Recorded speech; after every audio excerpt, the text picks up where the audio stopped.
The air was thick with smoke, and the ground trembled beneath the heavy footfalls of enemy mechs. A flash of bright orange lit the sky as another explosion rocked the terrain, sending jagged rocks and debris flying into the air. Somewhere far off, the sounds of gunfire echoed, a distant rhythm that marked the ongoing war. Lyria's sharp blue skin, nearly glowing in the haze, made her stand out like a beacon in the chaos. Her armor was scarred and scratched from the relentless fight, but she hardly seemed to notice.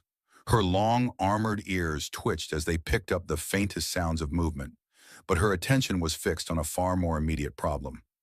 Reed was still alive, but just barely. That was all she could think about. The human soldier, who had somehow managed to find his way into her path amidst the carnage, was now pinned beneath the wreckage of an exploded mech. His face, pale from the pain, was streaked with sweat, and his chest rose and fell in shallow, labored breaths. Lyria's pulse quickened as she moved toward him, her boots crunching over the dirt and debris with every step. "Hey," she called out, her voice cutting through the clamor around them. "You still breathing, Reed?" A low grunt escaped from under the twisted metal of the wreckage, and she could just make out the faint outline of his figure through the smoke. His eyes, dark, tired, and with a glint of defiance, met hers. "Barely," he replied, his voice rough. "But I'm still here so you can stop looking so worried." She frowned. "Worried? You think I'm worried about you?" She moved closer, ignoring the risk of enemy fire as she knelt next to him. "I'm just annoyed that I have to deal with your stubbornness." Reed let out a weak laugh, but it quickly turned into a groan of pain as he tried to shift. "I'm not stubborn, lady. I just know when it's time to leave the battlefield. And right now, it's definitely time for you to run." Lyria shook her head. "Not happening." He winced as she tried to help him sit up, his hand instinctively reaching for the gash in his side. Blood soaked his shirt, but it didn't seem to stop him from trying to push her away. "You don't get it," Reed said between clenched teeth. "You have to go. There's nothing here for you." "Oh, trust me, I get it," she replied, her tone both amused and serious. "I've been in worse situations than this, Reed, and I've gotten myself out of them. I'm not leaving you to die alone, no matter how much you beg." Reed's lips twitched as if he was about to protest again, but the words never came. Instead, he just let out a sigh and allowed Lyria to help him sit up more comfortably, the effort clearly taking a toll on both of them.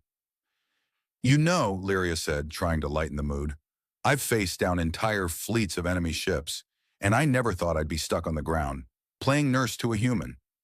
Reed smirked, though his face was pale and strained. "Guess you're not the super soldier you think you are, huh?" "That's because you humans are always so damn difficult," she teased, her tone light despite the urgency of their situation. "I'm a lot better at dodging blaster fire than I am at tending to wounds, but I'm starting to think I'm going to have to make an exception for you." Reed's lips twitched into a small smile. "Great. I'm stuck with the galaxy's most deadly healer." She shrugged as she checked the damage to his side. "Don't worry, Reed. I'll patch you up good enough to get you out of here." Her eyes scanned the horizon. "But after that, we're both getting out of here alive. I didn't come this far to let you bleed out on me." "You've got a funny way of looking at things," Reed muttered, leaning back against the wreckage, his hand gripping her arm for support. "I'm just a liability now. I can barely keep my eyes open. You're just asking for more trouble by sticking around." "You're right," she said, her voice softening just slightly. "But you've got me stuck in a weird spot, Reed. I've got this feeling, you know. Can't explain it, but I'm not leaving you here. Not now. Not after everything we've been through." Reed raised an eyebrow, his exhaustion making his thoughts blurry. "You're really going to get all sentimental on me now?" Lyria smirked. "I'm not sentimental. I'm practical." She glanced around at the distant flashes of enemy fire, the sound of mechs moving steadily closer. "And right now, the practical thing is getting you to safety." He sighed heavily, clearly too tired to argue anymore. "You're crazy, you know that." "Yep," she said with a grin. "Crazy enough to get you out of here. I don't back down from a challenge." With one last look at the battlefield, where explosions were still going off in the distance, Lyria made her decision. She wasn't leaving him. Not like this. If she had to drag him through fire and smoke, she would. Lyria reached down, helping Reed to his feet, his weight leaning heavily against her. "Stay with me, Reed," she said quietly, though there was a steel in her voice that made it clear she wasn't asking. "We're getting through this together." He nodded slowly, his vision clouded by pain but something else in his gaze, something he didn't quite understand. As Lyria guided him through the wreckage, keeping low and avoiding enemy lines, Reed realized that he hadn't just been saved by the alien woman's strength. There was something else, something more, pulling him toward her. And as much as he hated to admit it, he was starting to care. "Just try not to get yourself killed," Reed murmured, his voice weak but affectionate. Lyria let out a short laugh. "Yeah, that's the plan." As they moved forward, the distance between them and the enemy forces shrinking with every step, Lyria's resolve never wavered. She wasn't going to leave him behind. Not now. Not ever. And somehow, despite everything, Reed found himself trusting her. The ground beneath their feet vibrated with the sound of approaching mechs, heavy and relentless. Lyria's pulse raced as she hauled Reed through the wreckage of the battlefield, dodging fallen debris and the occasional burst of enemy fire. The rhythmic crunch of her boots in the dirt was the only thing that kept her grounded, the chaos around them threatening to swallow them whole. Reed's weight, though light compared to the armored enemies they faced, felt like an anchor, but Lyria refused to slow down. "You ever think that maybe, just maybe, this is a bad idea?" Reed's voice was strained, but there was a hint of humor in his tone as he stumbled alongside her. "You mean getting you out of here alive?" Lyria shot him a smirk, though her eyes never wavered from the path ahead. "Nah, I've done worse. Besides, it's not like we're the only ones out here." Reed let out a dry laugh, though it quickly turned into a cough. "Right. The way you're dragging me through this hellhole, it sure feels like it's just us against the universe." Lyria didn't answer right away. Instead, she carefully positioned Reed behind a pile of shattered rocks, using it as cover. The enemy had spotted them by now. She could hear the faint hum of energy weapons charging, the telltale sound of blasters powering up. They were getting closer. Reed slumped against the debris, wincing in pain. "How long do we have before they catch up to us?" His voice was thick with exhaustion, but there was still a spark of defiance in it. "About 10 minutes, Lyria replied, scanning the horizon through the gaps in the wreckage. "Give or take, unless I can find us a ride out of here." "A ride?" Reed scoffed, glancing at her with a raised eyebrow. "What are you going to do, hotwire one of their mechs?" Lyria grinned, the edges of her lips curling upward, despite the seriousness of the situation. "You'd be surprised what I can do with a few tools and a lot of determination." Reed stared at her, clearly unconvinced. "You're insane. I'm starting to think I was safer back in that wreckage." "Yeah, well, back there you were a sitting target," she replied, glancing over her shoulder. "Now you're just an annoying human who needs saving. Again." Reed gave her an incredulous look. "You know, I'm starting to wonder if this rescue mission is more about your ego than my survival." "Oh, it's all about you, Reed," Lyria said, her tone mockingly sweet. "You're the prize. I'm just here to win it." Reed chuckled, wincing as the movement sent another spike of pain through his side. "I'm glad to see you haven't lost your sense of humor, even if you're dragging me into the jaws of death." Lyria paused, considering his words. "You're not in the jaws of death, Reed. You're in the hands of someone who's going to make sure you walk out of here on your own 2 feet. She flashed him a quick wink. "I might be insane, but I know how to get the job done." She scanned the battlefield again, her sharp eyes narrowing as she noticed something, a faint glow in the distance. Her instincts kicked in, and before Reed could ask what she was doing, she was already moving, pulling him along. "Where are we going?" Reed asked, his voice hoarse. "To get us a ride," Lyria said with a grin. "You said it yourself. I can hotwire one of those mechs. Time to make good on that promise." Despite the pain and the overwhelming odds stacked against them, Reed couldn't help but feel a spark of hope.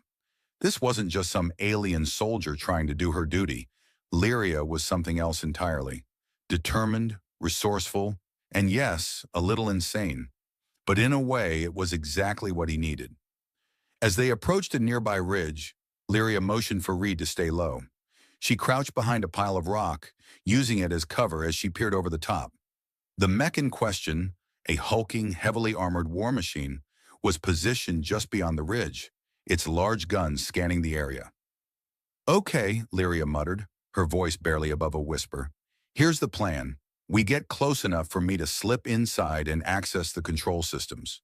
Once I have control, we make our way to the nearest extraction point." Reed gave her a doubtful look. "And how exactly do you plan on getting inside? You don't exactly look like you're about to infiltrate the Empire's secret base." Lyria shrugged, unbothered by his skepticism.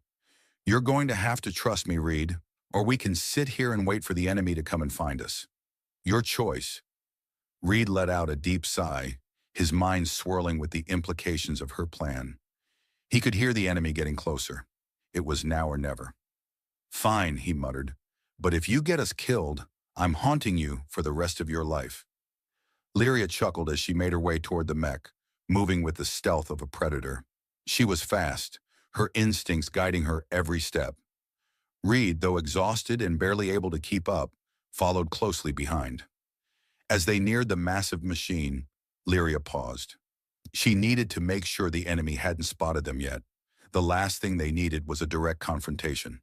"Stay low," she whispered, her voice sharp. "I'll do the rest." Reed crouched down behind a rock, peering around it just enough to watch Lyria work. He couldn't help but admire how effortlessly she moved, how confident she was in her every action. She was a force to be reckoned with. Within seconds, Lyria was at the mech's side, her fingers dancing over the controls on its hull.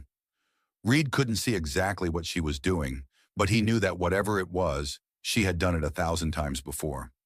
The faint hum of machinery reverberated through the air, and the mech's weapons powered down.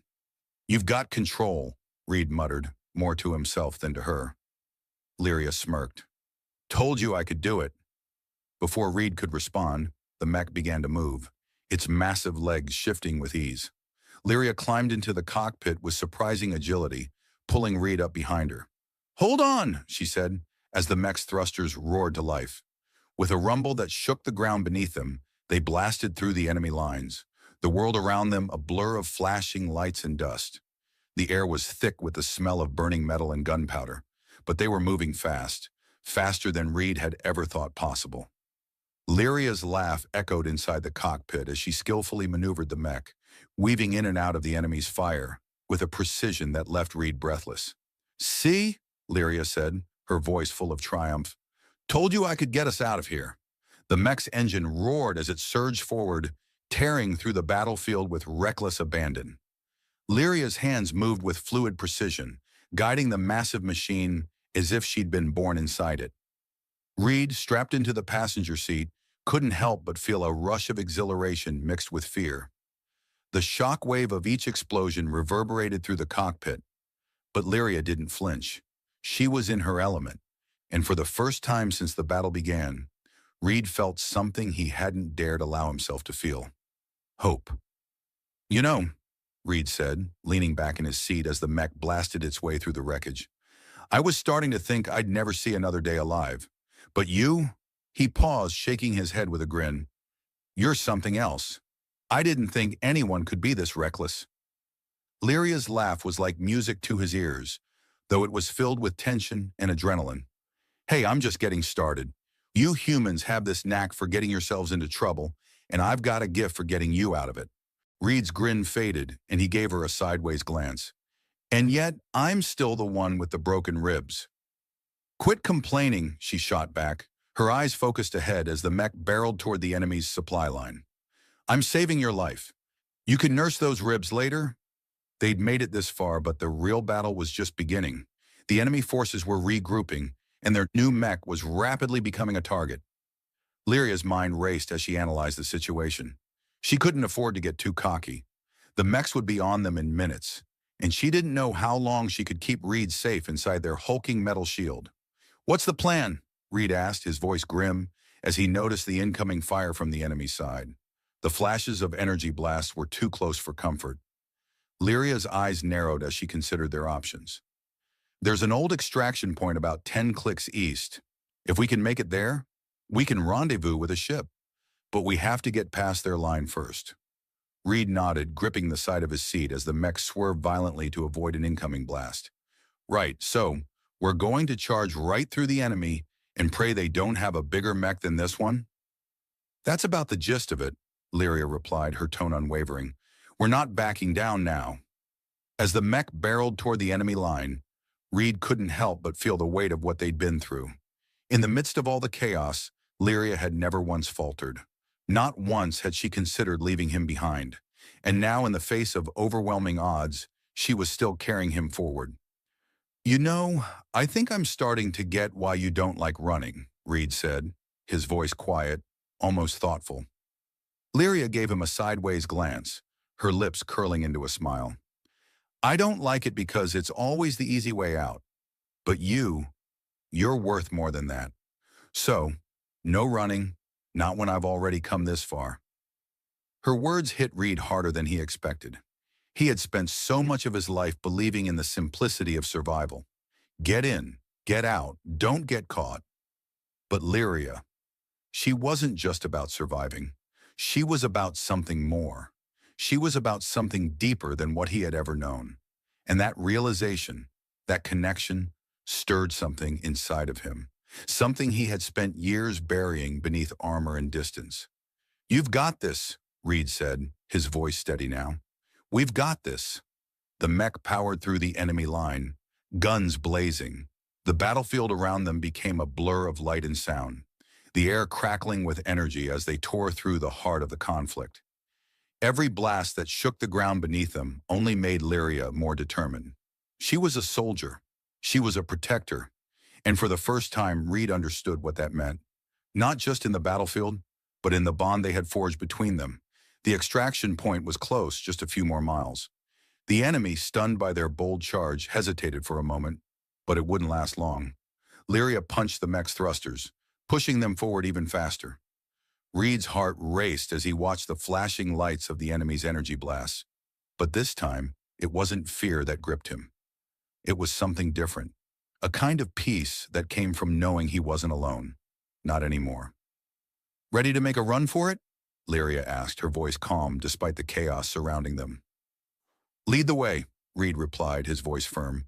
With one final push, Lyria sent the mech hurtling toward the extraction point, a beacon of hope on the horizon. They could see it now. An abandoned shuttle, its engines humming softly in the distance. The enemy was closing in, but they were too close to give up now. Lyria didn't slow down. The shuttle's hatch opened as they reached it, and the pilot's voice crackled through the comms. Get in now, before I change my mind. Don't have to tell me twice, Lyria said, grinning. She shot Reed a glance. This is it. Reed, breathless and bruised but alive, nodded. Let's get out of here. As the mech's legs finally slowed, Lyria's fingers flew across the controls, disengaging the machine's systems. They tumbled out of the cockpit and into the waiting shuttle. The hatch sealed behind them, and the ship shot into the sky, leaving the chaos of the battlefield behind. For a long moment, there was only silence, broken only by the hum of the shuttle's engines.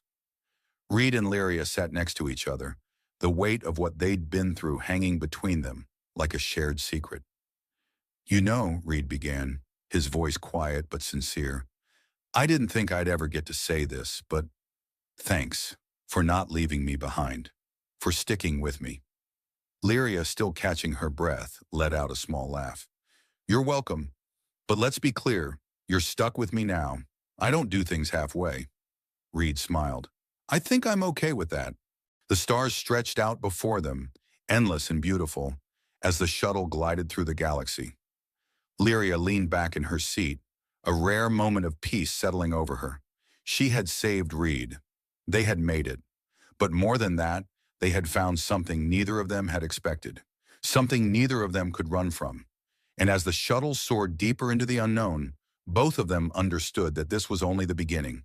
Adrian Harth had a knack for being the only person in the room who didn't know when to stay quiet. While representatives from 12 galaxies stood tall and radiant beneath the crystalline dome of the Altherian Assembly Hall, he was hunched over his chair, poking curiously at a fruit bowl that looked like it had been grown in a nebula. He sniffed something purple and gelatinous, wrinkled his nose and muttered, "Tastes like someone juiced a light bulb." The Zarn ambassador beside him hissed disapprovingly, though Adrian wasn't sure if it was offense or just how Zarns breathed. Across the shimmering floor, The choosing ceremony was in full swing. Holographic banners flickered above each candidate, detailing their planetary origin, military record, and, for some reason, preferred combat beverage. Most were built like statues of divine fury, plasma scars etched into their armor, eyes that could calculate the probability of death in 6 languages. Adrian felt like a child at a cosmic job fair he'd wandered into by mistake. But he wasn't here to impress anyone. He was here because Earth had been invited and they'd sent him. An engineer, a civilian, a man whose last heroic act was unclogging a sanitation drone with a fork. He was supposed to choose a bonded partner from the lineup. Each species sent candidates to be paired with representatives as part of the Altharian trials, a diplomatic exercise disguised as a test of strategic harmony. In theory, the ceremony was about balance and alliance. In practice, it was like speed dating with weapons. Adrian stood up, wiped his hands on his pants, and squinted at the candidates. He passed over a hulking Trachor male with twin thermal blades and an expression like expired meat. A crystalline Nimari who floated 6 inches off the ground and radiated contempt. Then his gaze snagged on someone not in the spotlight, barely standing straight at the edge of the row. She looked like someone had misfiled her into the warrior group by mistake, armor a little too big, hair like a yellow explosion after a nap, and long, pointed ears that twitched nervously every time someone raised their voice. Her skin was a gentle shade of pale azure, and her eyes, though half hidden by bangs, flickered with something unplaceable. Not fear, not pride, something quieter, a slow-burning ember buried under frost. Adrian raised his hand. There was a brief pause. The system hadn't quite caught up with the absurdity of his choice. Murmurs broke out, a few chuckles. Somewhere in the back, someone snorted. Human delegate Adrian Harth has chosen candidate Leora of the Jirari, the AI moderator confirmed, its voice tinged with what Adrian swore was synthetic disbelief. Leora blinked twice, looked left, then right, then back at Adrian as if expecting someone to stop the joke. When no one did, she stepped forward, almost tripping on her own boot. They stood facing each other in the center of the chamber, the silence swelling awkwardly. Adrian cleared his throat. "Hi, I'm Adrian. I like roasted nuts and long walks on simulated beaches." Leora tilted her head. "I'm not programmed for dating rituals." "Me neither," Adrian said, grinning. "Let's just survive the next week without getting vaporized." She nodded slowly. Acceptable parameters. They were assigned quarters aboard the Ark Opaline, a massive diplomatic vessel orbiting the trial grounds. The rooms were small but efficient. Adrian had expected some tension, perhaps a bit of standoffishness. What he got was Leora sitting cross-legged on the floor, staring at the wall with unblinking intensity. "You okay there?" he asked, setting down a snack bar made from recycled asteroid proteins. It tasted like betrayal, but he chewed anyway. "I am meditating." "Oh, right, sorry. Should I leave?" "I am meditating on whether or not you are an idiot." He blinked.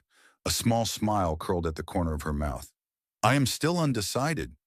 Adrian laughed, and to his surprise, she didn't flinch. Instead, she let the moment sit, like a coin dropped into still water. Something about her was slippery, not weak, not exactly, but hard to label. Their first trial began the next morning, a simulation chamber designed to replicate first-contact disaster scenarios. Candidates and delegates had to navigate a volatile trade negotiation that rapidly escalated into a hostage crisis. Adrian, having once fixed a vending machine war between 2 rival AI assistants on Earth, figured he could handle diplomacy. He could not. Within minutes, he'd insulted the simulated Raxian war prince by offering him a chair. Apparently, sitting was a mortal insult on Raxian holidays. The prince declared vendetta, weapons were drawn, the room went red. Then Leora stepped forward. She spoke in a tone so calm it could slice steel. "Honored Prince, my human is defective. He meant no harm." Adrian gave a weak thumbs up. She continued. "He comes from a planet where people sit to eat, to rest, and to contemplate their numerous flaws. Please allow him the mercy of ignorance." The prince paused, then laughed. Loudly. A moment later, the scenario ended with a peaceful resolution badge and a simulated parade. Adrian stood stunned. Did you just lie to a war prince? I reframed the truth. That's what lying is. Your planet does it often. In advertising, he had no comeback to that. That night, they shared a meal. Leora dissected her protein slab with surgical precision. Adrian tried, and failed less to teach her the concept of dessert. When he offered her a sweet cube of earth chocolate substitute, she sniffed it like a biohazard. This smells like affection disguised as sabotage, he shrugged. Pretty much sums up chocolate. As they sat in the dim cabin, a thought snuck into Adrian's head. Dangerous, unwelcome, but persistent. Leora was funny, not in the way that made crowds laugh, but in the way comets occasionally decide to spin backward, and no one knows why. It was too early to call it friendship, too strange to name it anything else. But it was something. When she asked, "Why did you choose me?" He paused. He could have said she looked interesting, or that he was making a point, or that he felt sorry for her.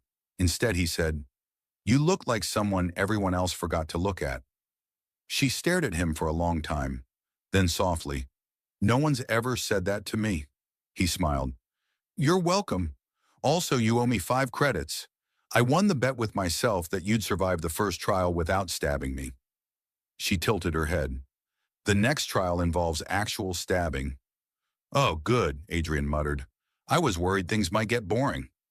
When the second trial began, Adrian found himself suspended mid-air inside a rotating simulation cube, while a voice calmly announced, "Welcome to Vaxor 9 Historical War Replica Edition.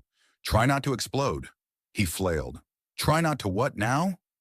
Leora, floating beside him in perfect meditation posture, replied, "It is a motivational greeting."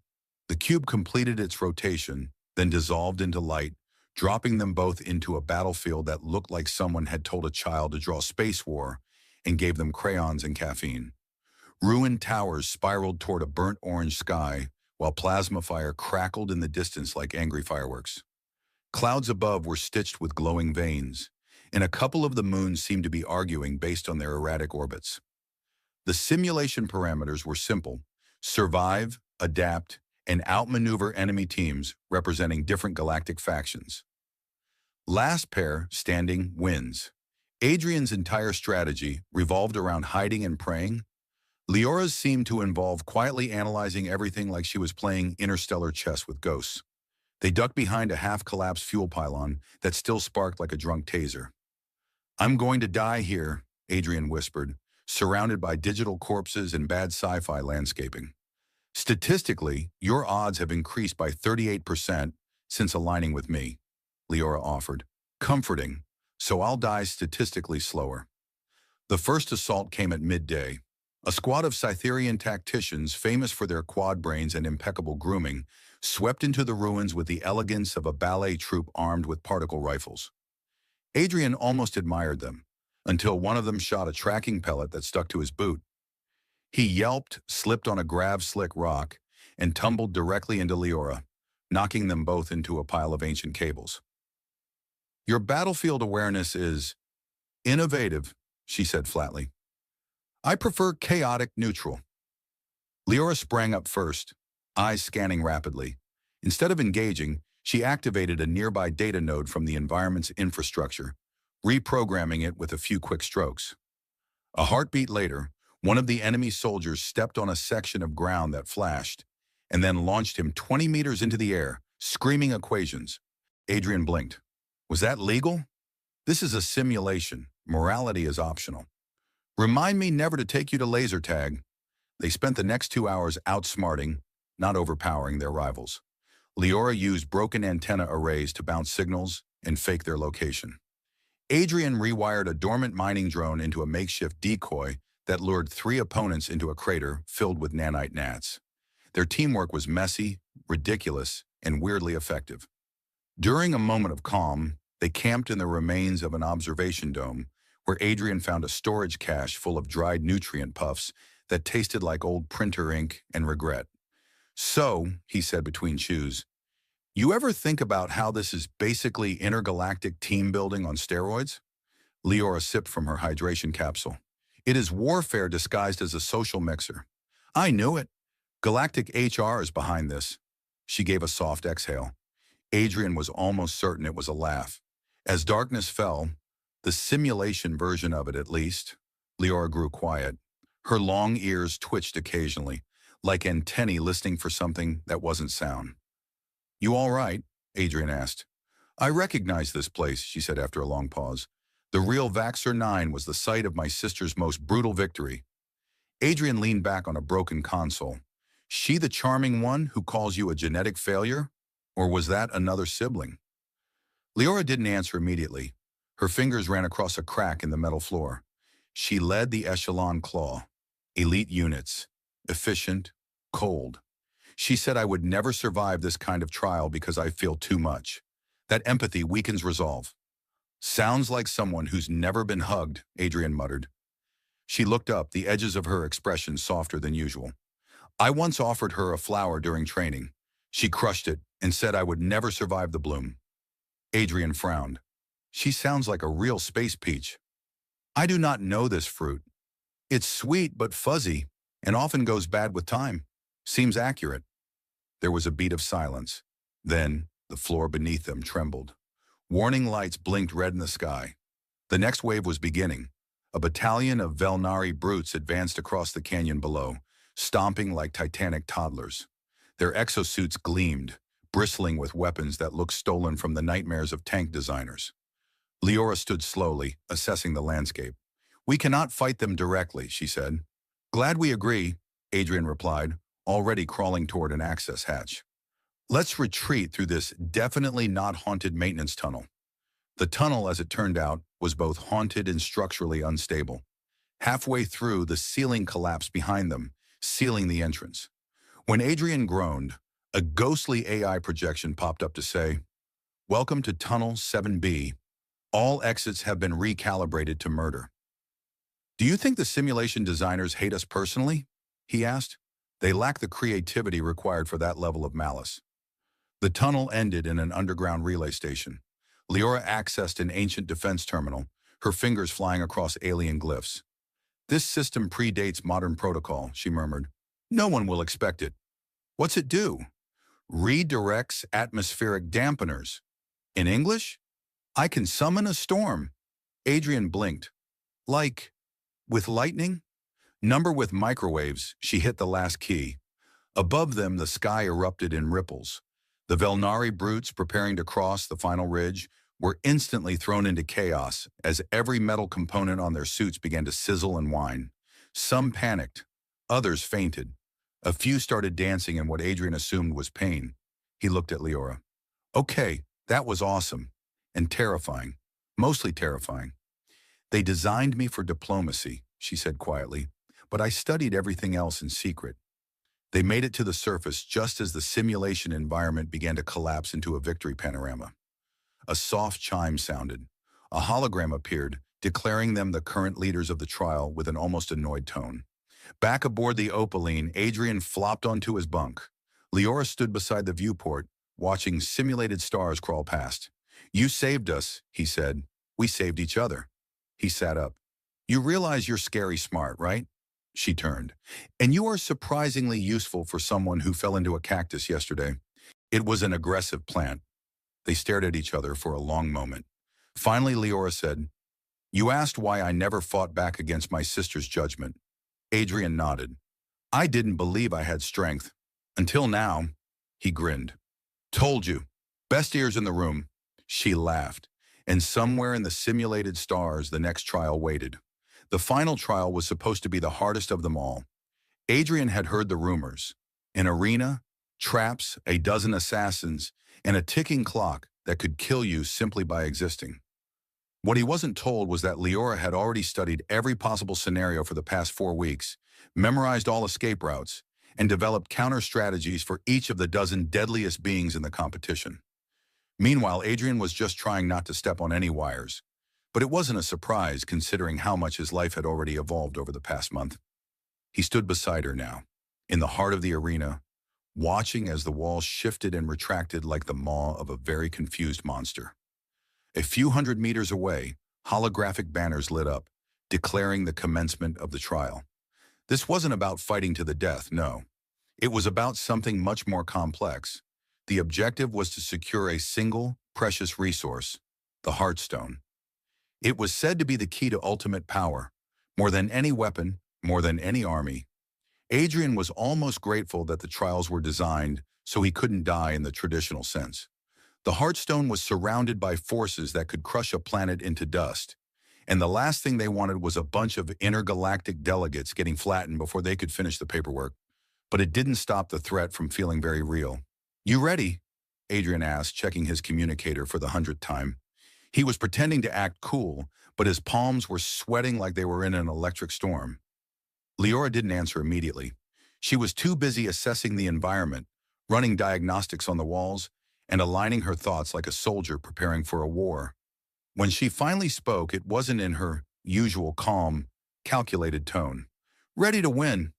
Adrian raised an eyebrow. "Whoa, easy there. This is a competition, not a grudge match. Let's not start celebrating before we—" Suddenly, the ground trembled. Adrian grabbed onto a nearby column as the arena shifted again, revealing a massive floating platform in the center. On it sat the Heartstone, glowing with a luminescence so intense it almost burned the retina to look at. Adrian narrowed his eyes. They had to get there first, but between them and the stone were a series of deadly obstacles: force fields, traps, and the occasional assassin who might think Adrian was just a standing target. As the arena shifted, a voice boomed from above. "The Heartstone awaits. Prove your worth or perish." Adrian muttered, "Great. Love a good motivational speech." Leora smirked, though there was no humor in it. "They are testing the weak and rewarding the strong. We do not fail. No pressure, right?" Without another word, Leora stepped forward, her long ears twitching as if tuning into something invisible. She darted to the left, and before Adrian could even figure out what was going on, a force field sprang up in front of him. He jumped back, heart racing, realizing just how dangerous things could get. Leora didn't look back. Instead, she was navigating through the trial with effortless precision. Adrian trailed behind her, taking notes for what might be the last lesson he ever learned. He saw her dodge lasers, disable traps with nothing but a few precise calculations, and even use the environment to trap a couple of assassins in a nearby pit. "You're a wizard," Adrian muttered, climbing over a series of unstable rocks. "This is ridiculous. How are you not some sort of secret super soldier?" "I told you," she replied without turning. "I am a diplomat, but I study all forms of conflict. It makes my people stronger." "Really? So I've been following the wrong career path all these years?" Leora flashed him a quick smile. "You are surprisingly capable, Adrian Hearth. Even if you cannot spell strategic without 3 attempts." Adrian rolled his eyes, though the tension in his chest eased a little. They reached the center of the arena where the Heartstone floated, pulsating gently. As they approached, the final test appeared: a massive Varnaxian battle beast, 8 stories tall, with claws that could tear through a ship hull like tissue paper. It snarled at them, shaking the ground beneath their feet. Adrian froze. "Do I need to shoot it? Kick it in the shin?" "No." Leora's voice was cool. "We need to outsmart it." "Ah, yes, I've watched enough cartoons to know how this goes." As the creature lunged, Leora's movements were precise, elegant even. She circled around it, distracting it with quick bursts of force field manipulation, while Adrian was left to figure out a way to stop it.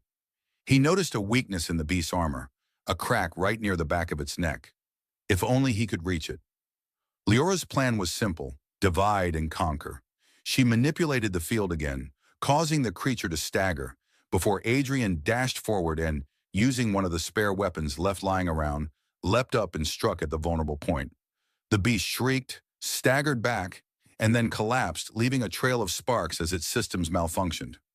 "That worked," Adrian said, his voice full of awe. "You surprised me," Leora said, glancing at him.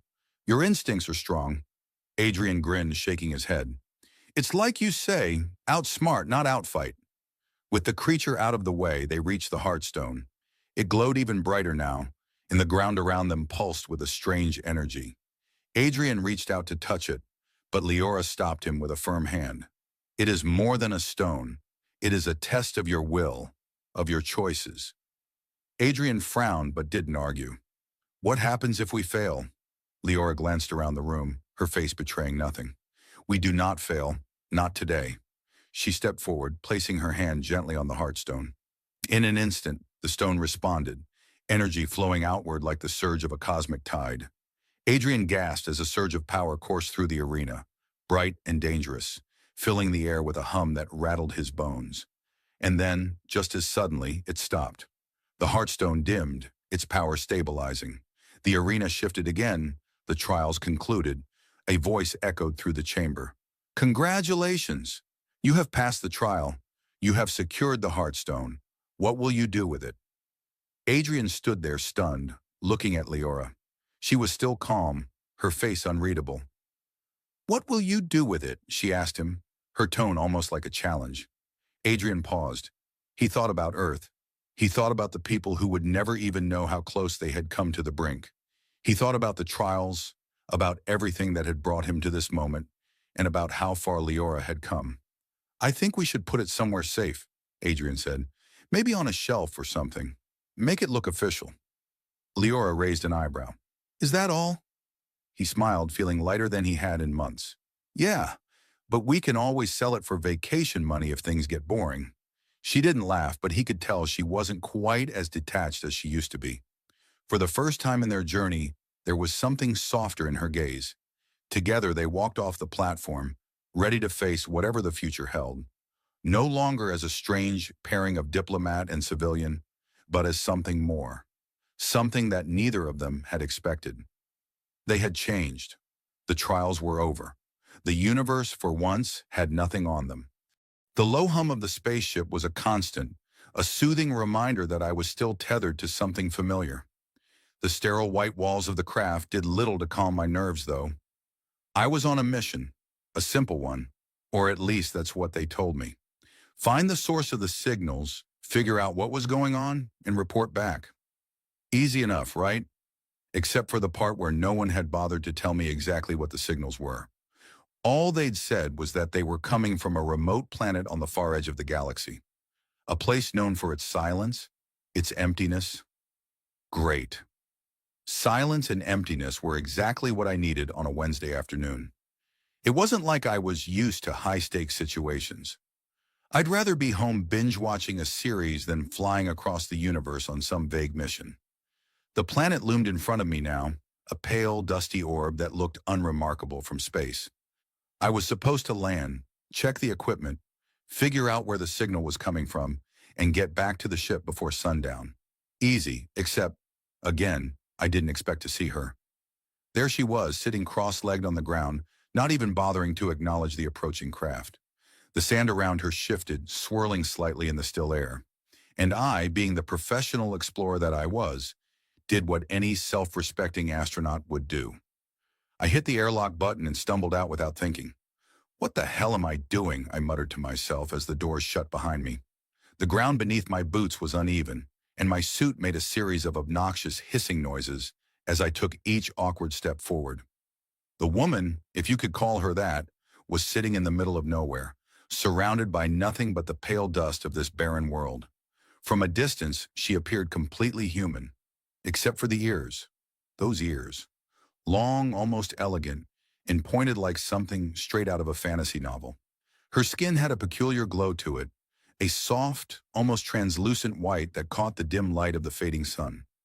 Her hair, bright yellow, almost golden, fluttered slightly in the wind, which didn't seem like it should be enough to move it. But I had more pressing questions than her hair. She looked calm, too calm, out of place even. She was completely still, sitting there with a serene expression that made me wonder if she was meditating or if she was just waiting for me to make the first move. I hesitated. Should I speak? Should I just sit next to her? What the hell was I supposed to do with an alien on a desolate planet? And why was she so damn calm? Hey, I said, the words tumbling out awkwardly. You okay? She turned her head slowly toward me, her gaze meeting mine with the quiet intensity of someone who had all the time in the universe. She didn't say anything at first. In fact, she didn't even blink. Instead, she tilted her head slightly, as if trying to figure out what I was doing there. "Do you know what it's like to be stranded?" she asked, her voice soft. But there was an edge to it that made me take a small step back. I blinked. "Well, I mean, I was just kind of walking. But now that you mention it, stranded does seem to fit the mood. Am I stranded?" I laughed nervously, not really sure if that was the right thing to say. Humor was my go-to in awkward situations, but here, I wasn't so sure. She stared at me for a long moment, and I suddenly felt like a total idiot for making a joke. But then, after a few seconds, her lips curled into a smile. Not a friendly one, more of a knowing smile. "No," she said, the word lingering in the air. "You're not stranded, but you will be soon." That wasn't comforting at all. I took another step back, my fingers hovering near the emergency button on my suit, but I didn't press it. Something about her presence made me feel rooted to the spot, like she was something important, dangerous. Maybe, but important, definitely. I didn't want to panic, but I also didn't want to get caught off guard. "So, I cleared my throat. "Are you stranded then? Or is this like a meditation thing?" Her gaze flickered to the sky, as if considering my question. She seemed so serene, almost too calm for someone sitting alone on a hostile world. "I'm not stranded," she said slowly. "I'm exactly where I'm supposed to be." I didn't know what to make of that. I tried again. "Right, so you're not from around here then?" She raised an eyebrow. "Do you think you are?" Fair point, I guess. I was the one who had arrived in a spaceship after all. Okay, fair enough," I said with a slight chuckle. "But I'm here for a reason. There's a signal. Well, there was a signal. I think it's coming from around here." Her eyes narrowed slightly. "A signal?" She seemed to weigh the word carefully. "What kind of signal?"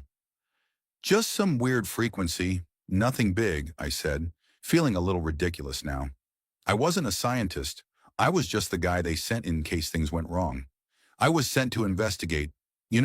Check it out." She didn't respond right away, but instead, her hand brushed lightly against the ground. The sand around her fingers shifted, rising into the air like it had a mind of its own. My eyes widened. That wasn't just a trick of the wind. The particles of sand were moving toward her. She wasn't just sitting there. She was controlling it.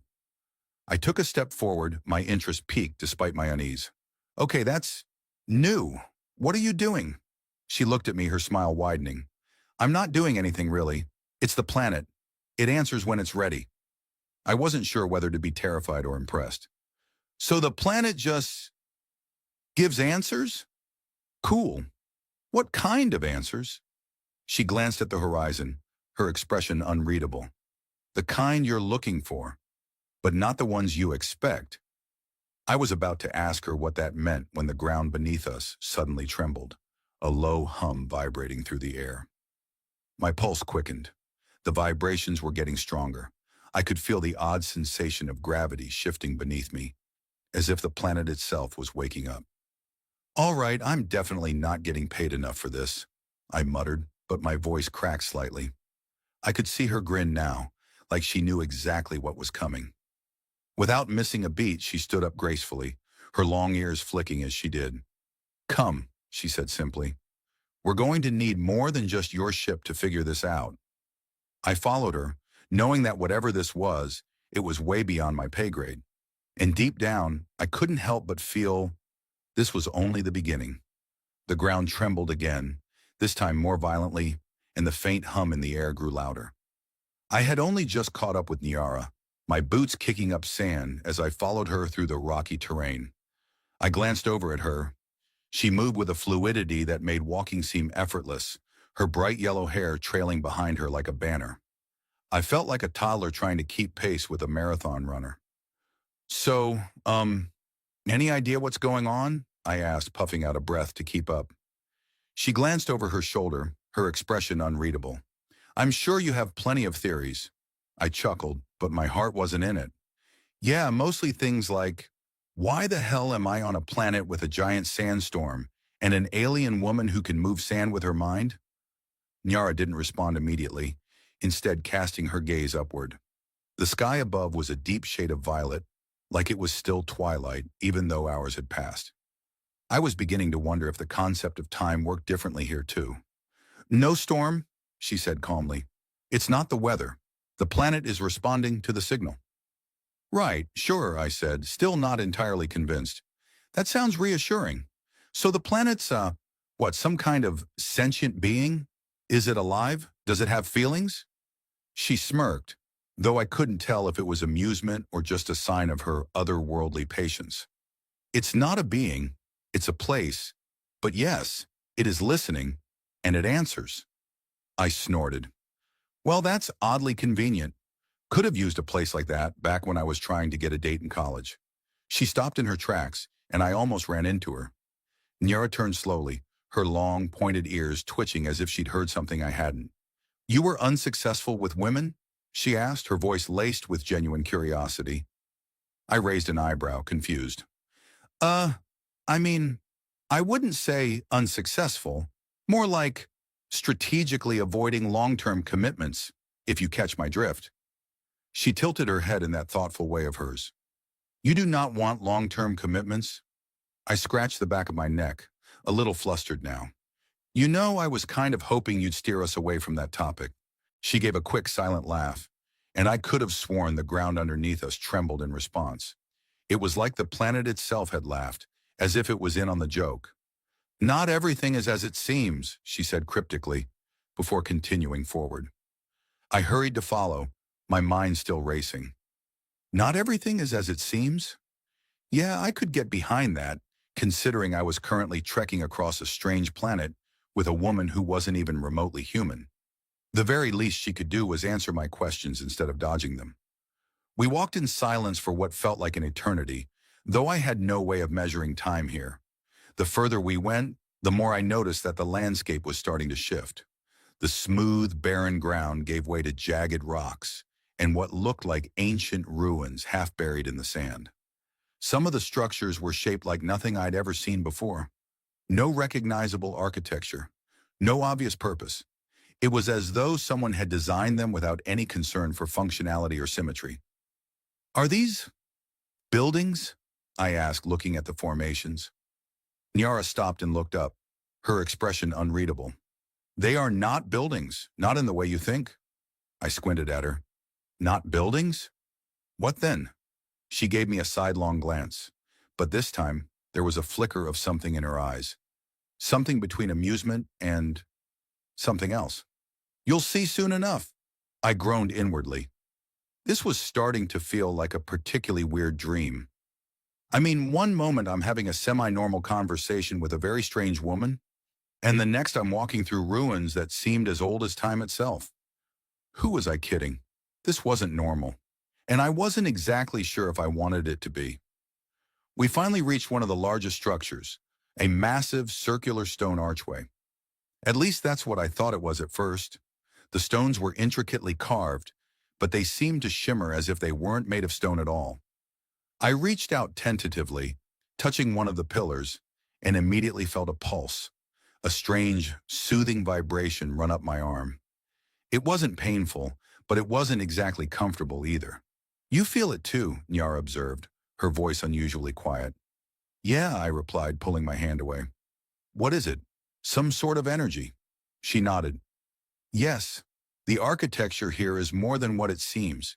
It's connected to the planet. It's alive." I gaped at her. "Wait, the whole planet is alive? And these ruins are its nerve endings or something?" "Not exactly," she said with a soft laugh. "The planet doesn't have nerve endings, but the energy is woven into everything here. The planet's consciousness, if you will, is embedded in the land itself." I rubbed my temples. "Okay, this is a lot to process right now. So you're saying the entire planet is basically a living organism, and the structures are some sort of connection points?" "Something like that," she said. She was making it sound so simple, but I was still trying to wrap my mind around it. "The planet speaks through its energy, and the signal you've been tracking, it's not just a signal, it's a request." "A request for what?" I asked, feeling a sudden chill run down my spine. She didn't answer right away. Instead, she stepped forward, toward the center of the archway. The ground beneath us shifted again, this time with more urgency, and I heard a low rumble, a growl almost. The air around us seemed to vibrate in response. It was as if the planet itself was waking up. "The signal is a plea," Nyara said softly. "It's calling for help." Before I could ask her what kind of help the planet needed, the ground cracked open before us, sending a shock wave of energy rippling through the air. I staggered back, barely keeping my balance, and looked up at Nyara in panic. "Are we supposed to?" She smiled, her eyes shining with an odd, almost mischievous light. "No turning back now, is there?" And with that, she stepped forward, disappearing into the crack in the earth. Without thinking, I followed her, my heart pounding in my chest. Whatever this was, it was far bigger than either of us had anticipated. As I followed her into the unknown, I couldn't help but think, maybe the planet wasn't the only thing that was alive. I followed Nyara deeper into the fissure, the ground beneath us pulsating like a heartbeat. The air felt heavier now, thicker with the strange energy that seemed to be everywhere, alive, sentient, as though the planet itself was holding its breath. The walls of the crack were smooth but glowed faintly, like the veins of some immense, ancient creature.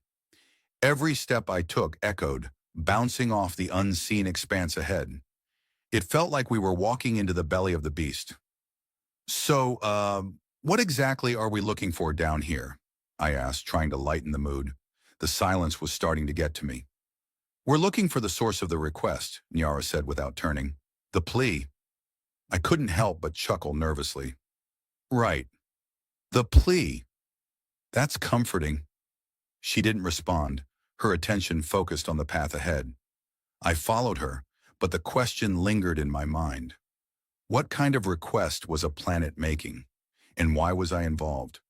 We reached the bottom of the fissure, where the ground leveled out into a large chamber. The air was thick with an electric hum, and the walls seemed to pulse in rhythm with the sound. At the center of the room was a massive, translucent orb floating a few feet above the ground. It was about the size of a small car, its surface shifting with patterns of light that were both hypnotic and unsettling. I couldn't look away, drawn to it in a way I couldn't explain. Nyara walked toward it, her presence as calm as ever. "This," she said, her voice soft, "is what the planet is." I raised an eyebrow. "A giant, glowing orb?" She turned to me, her expression serious. "Not just any orb. This is the heart of the planet, the core of its consciousness." I stepped closer, the air crackling as I approached the orb. It felt familiar, like I'd seen something similar in my dreams, or maybe in 1,000 sci-fi movies. But this was real. The orb pulsed with a quiet intensity, and I could feel its weight pressing down on my chest. "The planet is alive," I murmured, finally understanding what she meant. "It has consciousness?" "More than that," Nyara replied. "The planet is not just sentient. It's connected to all things, to the stars, to the galaxies, to the people. It's a conduit, a bridge." "A bridge?" I echoed, my head spinning. "A bridge for what?" She didn't answer immediately, instead walking up to the orb. She placed a hand on its surface and the light patterns within it shifted, swirling and coalescing. The orb seemed to respond to her touch, and for a moment I thought I saw something, someone, inside. It was fleeting, just a glimpse, but it was enough to make my heart skip a beat. "What is that?" I asked, stepping forward. "The consciousness of the planet," Nyara said quietly. "It's lost. It's not supposed to be here. It's trapped in a loop, a cycle it cannot break." I frowned. "Trapped? How?" "The signals you were tracking," she continued, "are not from the planet itself. They're from a species that tried to harness its energy. They killed it, in a way. They fractured its consciousness and left it to drift in space, unable to reconnect to the rest of the universe." I felt a surge of anger rise in me. "So these people, they did this? They just broke a planet? For what? Power?" Nyara turned to me, her eyes darkening. "Yes, and it's worse than you think. They're not gone. The signals you heard were their call, their attempt to finish what they started. They've been trying to re-establish a connection for centuries. I swallowed hard. And we're supposed to just stop them? She nodded. The planet has tried to reach out, but it can't do it alone. It needs a host, someone with a connection to the energy.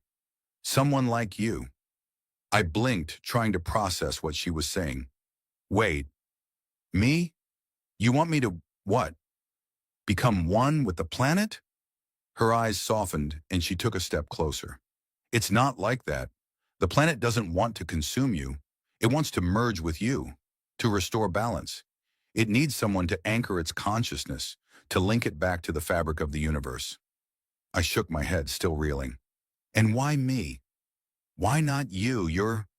I'm not human, she interrupted gently. You are.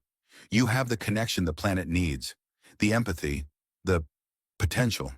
It took a moment for her words to sink in, but when they did, a wave of realization washed over me. I wasn't just here to investigate signals. I was here because this planet, this living, breathing being, had chosen me. I was the key, the missing piece. You're saying I have to become the planet's anchor? I asked slowly, feeling the weight of the decision settle on my shoulders. Nyara nodded. Yes, you are the bridge. I swallowed, feeling a knot form in my stomach. This was bigger than anything I had ever imagined. The planet needed me. The universe needed me. The fate of something that could span galaxies rested on my shoulders. But there was a part of me, the part that had always avoided commitment, always run from responsibility, that wanted to run away. It was too much, too overwhelming. And yet, as I stood there, staring at the orb and feeling the strange pulse of energy fill the room, I realized something. The choice wasn't about what I wanted, it was about what needed to happen. I looked at Nyara, her face soft but determined. She wasn't asking me to sacrifice myself. She was asking me to step into something much bigger. I could feel the pulse of the planet now, beneath my skin, in my chest, in my bones. It wasn't fear I felt. It was something else, something warm. So what happens now? I asked quietly, my voice steady despite the storm of emotions swirling inside me. She smiled faintly. Now you become one with it. You help it restore balance. You'll return to the stars, to the people, to the universe. You'll bridge the gap. I stepped forward, slowly, hesitantly. As I reached out to touch the orb, the energy around me surged, wrapping around me like a comforting embrace.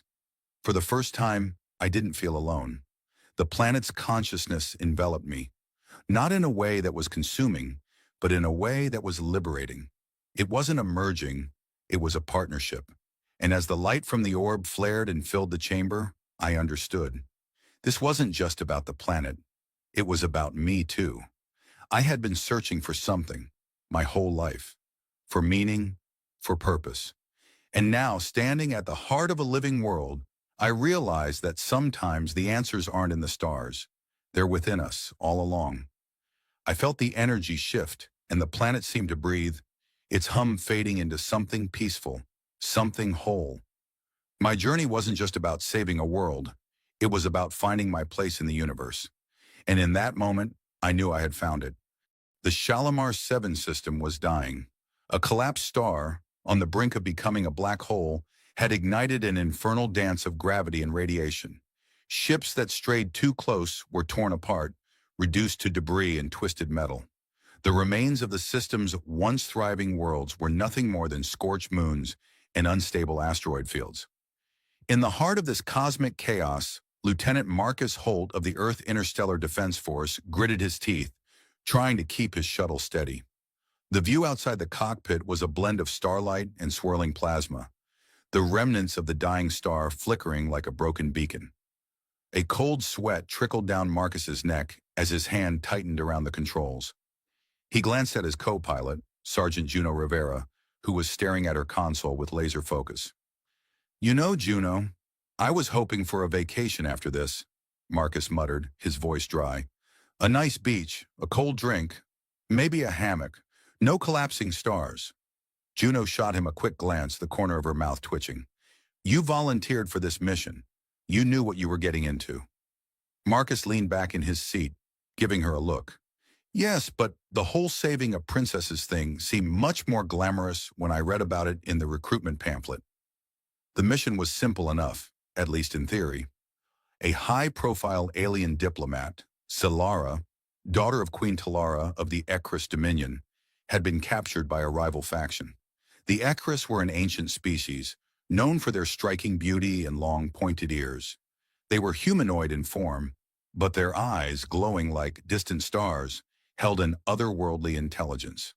The Queen had sent out a distress signal, desperate to get her daughter back, and Earth had responded. Not with diplomacy, but with soldiers. Marcus had been picked for the job. He was no hero, just a soldier who'd followed orders his whole life. But now, as his shuttle plunged deeper into the system, he began to wonder what exactly he had signed up for. "Commander Holt," a voice crackled over the comms. "This is ground command. We're receiving enemy signals. It seems like a full-scale operation's underway. You're going to have company." "I figured," Marcus replied dryly. "You know, I didn't think this mission would come with a free light show and a few hundred hostiles, but hey, here we are." Juno let out a snort, but Marcus didn't miss the tension in her shoulders.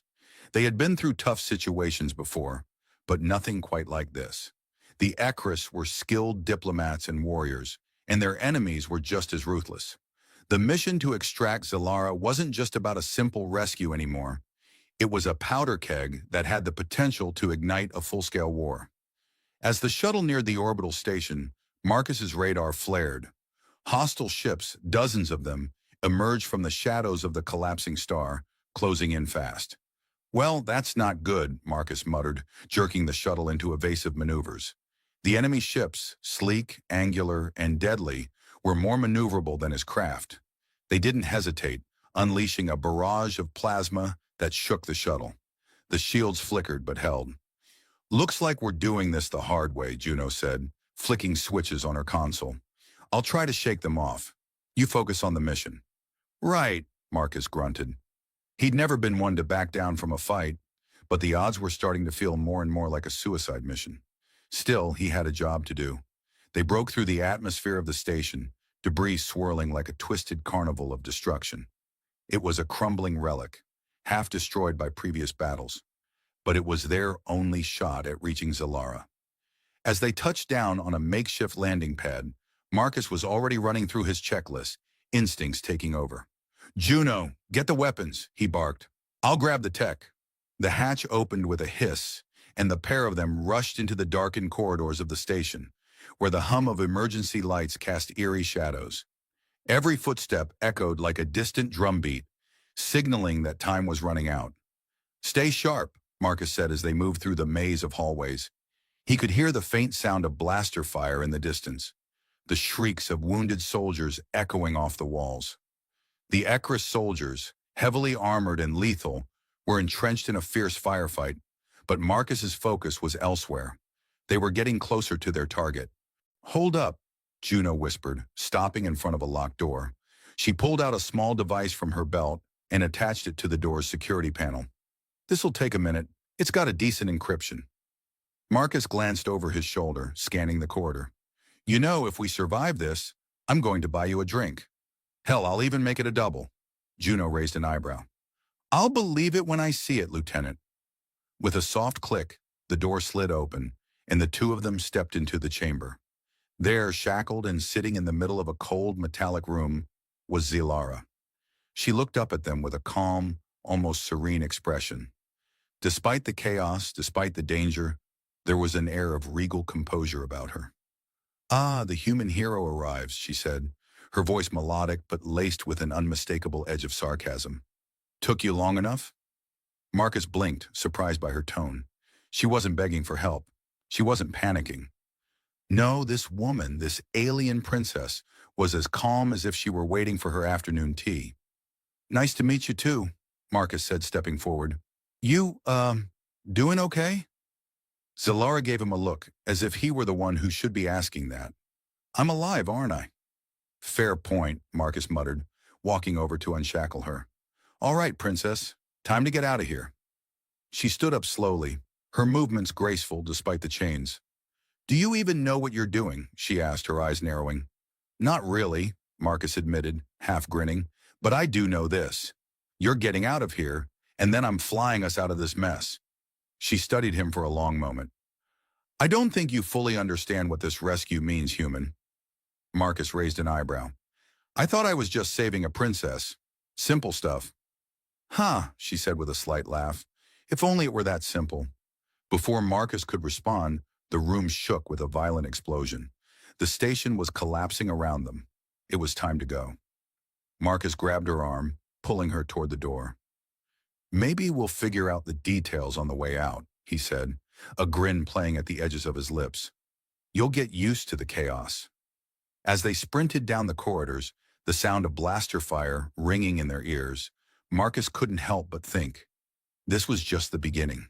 The sound of heavy footsteps echoed through the narrow hallways of the Ekris Palace.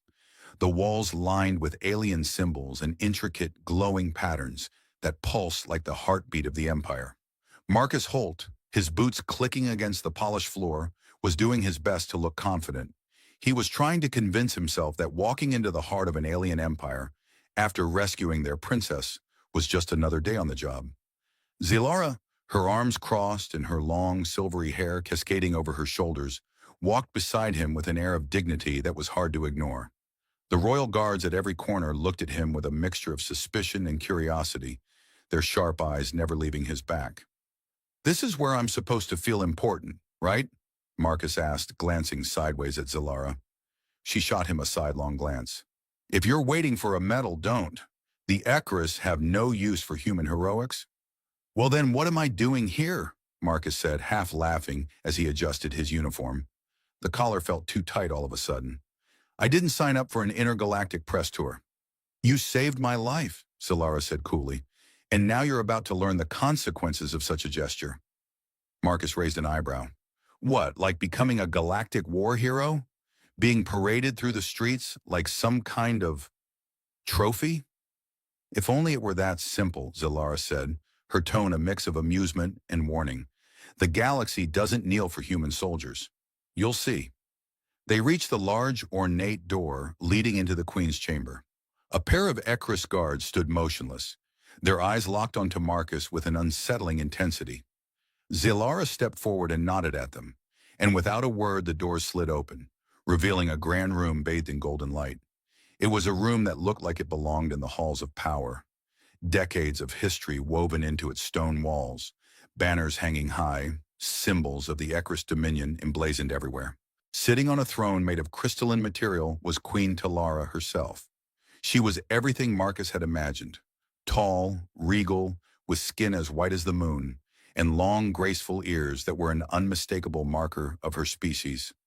Her eyes, a piercing shade of violet, were filled with both wisdom and a dangerous edge, as if she could see right through him. Marcus had been in front of commanding officers before, but this was different. He wasn't just facing a ruler. He was facing someone who, with a word, could shift the balance of power in the galaxy. Well, well, Queen Talara said, her voice smooth but sharp, like the cut of a blade. The human soldier who saved my daughter.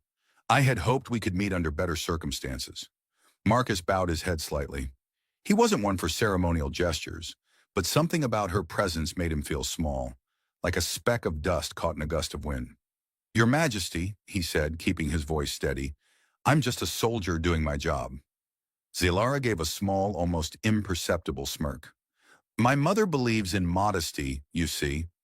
Marcus glanced at Zilara, unsure of whether she was mocking him or not.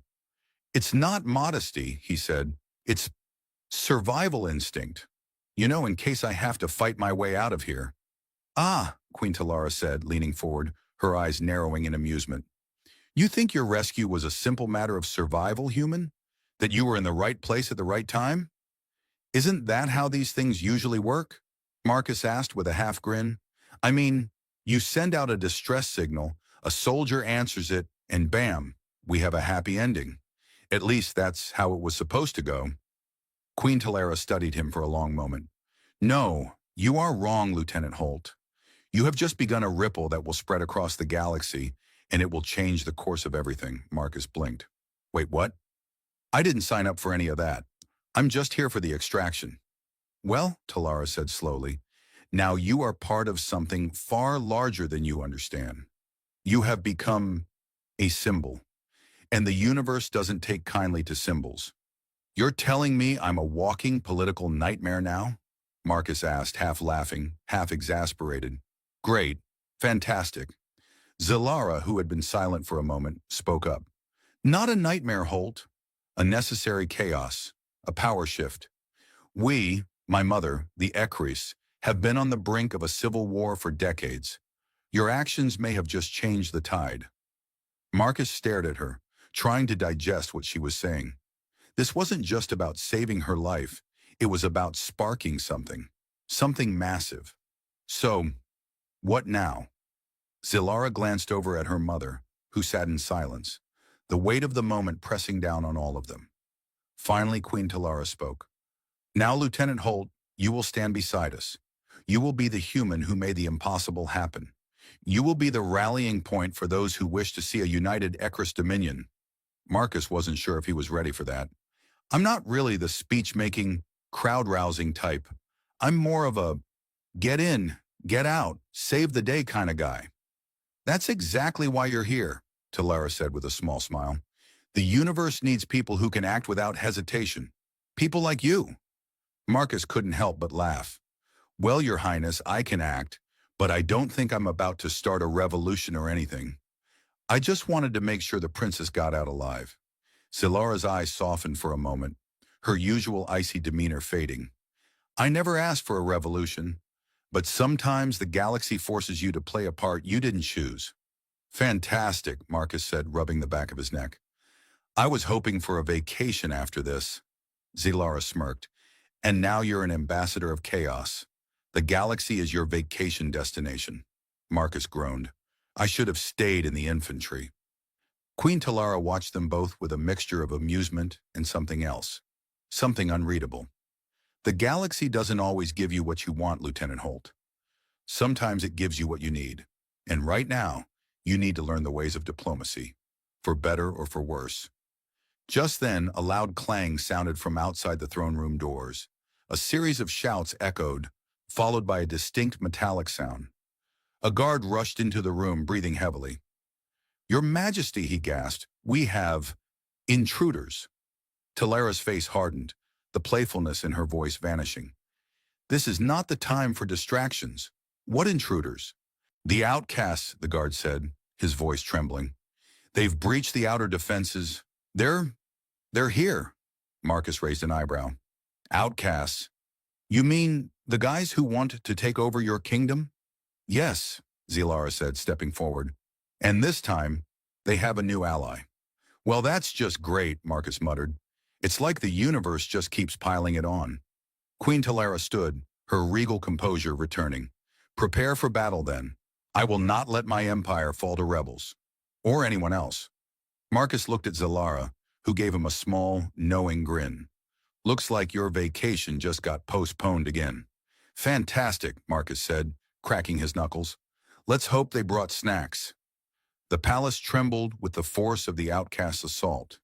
Outside, the clash of metal against metal rang through the halls like a death knell, as the enemy forces breached the outer defenses with relentless precision. Inside, the tension was palpable. Marcus Holt, standing in the middle of the regal throne room, had to admit he hadn't expected this much excitement when he signed up for the job. Zilara, ever calm, stepped forward. We'll need to fight our way out of here, Holt. No way around it. Marcus gave her a deadpan look. I was hoping for a diplomatic resolution. You know, a little tea, some nice conversation. But no, we're fighting. Again. Zilara's lips twitched into a smile. That's the problem with being a soldier. You can't ever escape the fighting. But don't worry, she added, glancing at him. I'll make sure you don't get too bored. You sure you're not secretly a soldier yourself? Marcus shot back, checking his weapon for the umpteenth time. He was a soldier through and through, but this felt different. The stakes were higher, the political game more dangerous. And yet, here he was, caught between an alien princess and her war-torn empire, with nothing but his trusty blaster and a fair amount of bad luck. Soldiers are useful, Zilara said with a shrug, but diplomacy can be just as deadly. Don't believe me?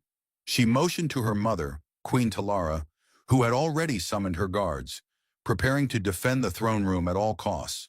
Talara's violet eyes narrowed as the door to the chamber slammed open. The outcasts had arrived. "Looks like our invitation has been accepted," Marcus muttered, stepping into position next to Zalara. "Any chance of rescheduling this meeting?" "I'm afraid not," Zalara said, her voice taking on a tone of command. "Get ready, Holt." Marcus steadied himself. The door's explosion had left behind a cloud of smoke, through which emerged the outcasts, humanoid figures cloaked in dark, jagged armor. Their leader, a towering figure with a mechanical arm and a jagged scar running across his face, strode forward confidently. "Queen Talara." The man's voice was cold and guttural, as though it had been scraped across gravel. "You've been living in luxury while your empire crumbles. We, the outcasts, will put an end to your reign. Your daughter will be the first to fall." Marcus didn't need any further invitation. He raised his blaster and fired, hitting one of the outcasts square in the chest. The figure staggered back, but to Marcus's surprise, the armor absorbed the shot, only leaving a minor scorch mark. The outcasts were well equipped. "You've got to be kidding me," Marcus muttered under his breath. He darted behind a pillar, ducking a retaliatory shot that passed inches from his head. Zalara, without missing a beat, raised her own weapon and returned fire with deadly accuracy, her blasts streaking through the air. "Stay focused, soldier," Zalara shouted over the chaos. "We need to take down their leader." Marcus nodded, scanning the room. The outcasts had already begun their attack in full force, spreading across the room in a web of movements that were swift, precise, and terrifyingly coordinated. Queen Talara was surrounded by her guards, who fought back fiercely, but even they were beginning to show signs of fatigue. "I'm going to take a wild guess," Marcus said, peeking from behind the pillar. "But I'm assuming that's their leader." Zalara glanced over. The man with the scar and the mechanical arm was advancing, directing his troops with a cruel efficiency. "That's him. His name is Varric, the outcast leader." "Well, this is going to be fun," Marcus muttered. "I'll handle the guy with the big arm." "I've got it," Zalara interrupted, already stepping out from cover with the agility of a trained fighter. "You keep their flanks occupied." Marcus hesitated for a moment. "You sure about this?" "You know, the last time I checked, I was the one with the guns." Zalara shot him a look. "And the last time I checked, you weren't born to this chaos. Stay out of my way." Marcus, now realizing it was no use arguing, nodded. "All right, princess. But don't get yourself killed. I'll be around." With a swift motion, Zalara disappeared into the fray, her long ears catching the flickering light as she moved with calculated precision. Marcus, taking a deep breath, rushed forward to engage the rest of the outcasts. The battle was chaotic, but he couldn't deny that there was a certain rhythm to it. The way the world seemed to slow down in moments of extreme focus, every movement deliberate and calculated. He dodged a blast aimed at him, returning fire with practiced ease. The outcasts were tough, but he wasn't going down without a fight. He spotted Varric again, a hulking figure commanding his forces with brutal authority. Without wasting another second, Marcus sprinted toward him, weaving through the gunfire. Varric turned just in time to meet his charge, and with a growl swung his mechanical arm in a wide arc. Marcus barely avoided the strike, rolling to the side and coming up on his feet. "You think you can stop me, human?" Varric snarled, his eyes burning with hatred. Marcus grinned despite the situation. "Oh, I think I can do more than that. Let's see how well that shiny new arm of yours holds up." Varric growled again and advanced, but Marcus was faster. He ducked, narrowly avoiding another strike, and launched himself at Varric's side, aiming for the mechanical arm. He fired point blank, sending an electric charge into the vulnerable joints of the arm's circuitry. Varric screamed in pain, his mechanical arm locking up as sparks flew. In that instant, Marcus shoved him back, sending the giant stumbling into a nearby pillar. The outcasts around them hesitated, their confidence wavering for a brief moment. "Looks like the big guy's out of order," Marcus muttered to himself, his heart racing. He couldn't afford to let up. He had to keep them distracted long enough for Zalara to finish the job. He turned to look for her, just in time to see her land a precise blow on Varric's remaining functional arm, disabling it completely. She was fast, fluid, her attacks a testament to the deadly precision of Ekris combat. The last of the outcasts hesitated, realizing they had lost their leader. "Now, halt!" Zilara shouted. Marcus didn't need to be told twice. He fired one last shot at the remaining enemy soldiers, taking them down one by one as they fled, and rushed to Zilara's side. "Nice work," Marcus said, catching his breath. "I think we make a good team." Zilara shot him a quick, appreciative glance. "For now, but don't get used to it." Marcus smirked. "Noted." The battle was won, but as Marcus looked around at the wreckage, at the fallen soldiers and the carnage, it was clear this was only the beginning. A new chapter had been written, and for better or worse, it was one he was now a part of. The galaxy had just been reminded that humans could play the Game of Thrones too. The question was, would they be ready for the consequences? And as the dust settled, Marcus couldn't help but wonder what would come next. There was a long way to go before the galaxy would kneel, but one thing was for sure. He was in the middle of something that would change everything. The aftermath of the battle left the Acris throne room in disarray. The once majestic halls, lined with the gleaming stones of the Acris Dominion, now looked like the aftermath of a storm. Blaster marks scorched the walls, broken furniture lay scattered across the floor, and the smell of smoke still lingered in the air. But despite the chaos, there was a certain sense of satisfaction in the air. A victory had been won, and the outcasts had been pushed back for now. Marcus Holt, his uniform singed and his face covered in grime, leaned against the throne room's marble pillar, trying to catch his breath. His chest heaved with exhaustion, but there was a satisfied grin on his face. His adrenaline was still high. "Not bad for a day's work," he muttered to himself. "Well, you did your part," Zilara said, appearing beside him with an ease that made Marcus question whether she'd even broken a sweat during the whole ordeal. She had a few marks on her armor, but otherwise she looked as composed as ever. "The outcasts won't be back anytime soon, but their defeat won't change the larger game." "Yeah, about that," Marcus said, rubbing his jaw. "I think I missed the memo on the larger game.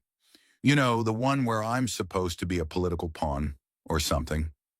Zilara tilted her head and studied him with a mixture of amusement and something else. Something a little more serious.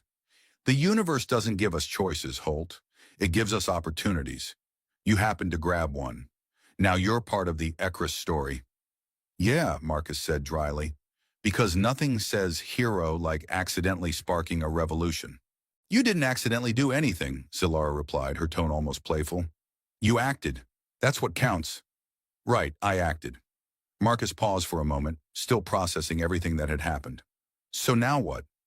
Are we going to have some kind of victory banquet? Or maybe a statue in my honor?" "I'm thinking something heroic. Maybe holding a blaster, you know. Classic soldier style." Zilara gave him a knowing smile. "First, you need to survive the political fallout. Then we can talk about statues." Marcus winced. "Wait, you mean the royal family doesn't just toss a medal my way and send me home?" "No, Holt," Zilara said, stepping closer, her voice now taking on a serious edge. "The Acris don't do medals. They do alliances, they do power plays, and they do politics." "Politics." Marcus winced at the word, as if it were some kind of contagious disease. "That's exactly what I was hoping to avoid." "Too bad," she said, glancing over her shoulder at her mother, who had been quietly observing the exchange. Queen Talara had been speaking to a few of her advisors, but now her gaze settled on Marcus. Her violet eyes glowed with a cold, calculating intensity. "We need to move," Zilara said quietly, her hand resting on Marcus's arm for a moment, before she gently pushed him toward the exit. "Follow me." Marcus, who had been hoping for a quiet moment to gather his thoughts, didn't argue. The last thing he wanted was to be left alone with his own thoughts. They walked through the grand corridors of the palace, the walls lined with intricate designs of distant stars and planets, each one telling a story of the Acris people. The weight of history pressed in on him, but it was the present, and his role in it, that filled his mind. He had no idea how he was supposed to navigate the storm of political intrigue that now surrounded him. He was just a soldier, after all. "So what's the next step in my galactic hero journey?" Marcus asked, trying to keep the mood light. Zilara gave him a half-smile. "You're not the hero of this story. You're the catalyst." "Catalyst? Sounds like the same thing to me. I'm just waiting for someone to call me sir at this point." Zilara rolled her eyes. You're getting ahead of yourself. First, we're going to the council chambers. There's something you need to see. Marcus raised an eyebrow. You mean something else I'm about to be dragged into, don't you? Exactly. Zilara's voice carried a hint of sarcasm, but there was something else in her tone. This isn't just about saving my life anymore. This is about the Ekris Dominion and the galaxy. The council chamber was a vast, circular room, its high ceilings dotted with shimmering holographic projections of star systems and political territories. The walls were lined with high-backed chairs, each one occupied by a representative from one of the Ekris Dominion's many factions.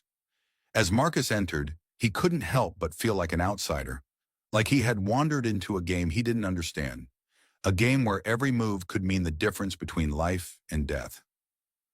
Ah, Holt, our savior, one of the council members said sarcastically as he entered the room. He was an older Ekris, with white skin and dark markings along his temples. His voice dripped with disdain, and Marcus didn't like the look in his eyes. Not a savior, Marcus said, stepping forward. Just a guy trying to make it through the day. Talara, who had been seated at the head of the table, rose to her feet. Enough, she said in a voice that commanded immediate attention. The council will hear this matter in full, without further delay. Marcus watched as the council members muttered among themselves, their voices a blend of anger and curiosity. Zilara was at his side, standing a little too close for comfort, but he didn't say anything. He had a feeling she wasn't about to let him off the hook anytime soon. Let us begin, Talara said, her eyes glinting with cold calculation. We have all seen what Holt did today. He did not act out of ambition or self-interest. He acted out of duty, and that, my dear council, is the reason we are all here. The council members exchanged uneasy glances, and Marcus couldn't shake the feeling that they were waiting for him to screw up. I did what I thought was right, Marcus said, trying to keep his voice steady. I wasn't looking for fame or glory. Of course not, said another council member, this one a woman with long silver hair and sharp, calculating eyes. But now you've made an enemy of the outcasts, and worse yet, you've thrown your weight into Ekris politics. You've turned what could have been a small rescue mission into an intergalactic incident. Well, there's a first time for everything, right? Marcus said, his tone lighter than it probably should have been. He glanced at Zilara, who was giving him that same enigmatic look she always gave him. But I'm sure we can sort this out. No need for anyone to start throwing chairs or anything. Zilara shot him a sharp look. This is not the time for jokes, Holt. I'll keep that in mind, he muttered. Queen Talara stepped forward, her presence as commanding as ever. The Ekris Empire needs unity, Holt. It needs strength. And while your actions may have disrupted the outcast plans, they've also put us in a vulnerable position. The galaxy is watching, and the lines of power are shifting. Marcus nodded slowly. So, what do you want me to do about it? Talara's violet eyes fixed on him, calculating. You will become the symbol the Ekris need, a rallying point for the fractured empire. You will stand by my daughter's side as we navigate the coming storm. Zilara's eyes narrowed. You don't get a choice, Holt. Not anymore. Marcus rubbed the back of his neck, his earlier confidence slipping away. Great. I was hoping for a vacation. The council chuckled darkly, but the weight of their gazes was undeniable. The battle was over, but the real war was just beginning.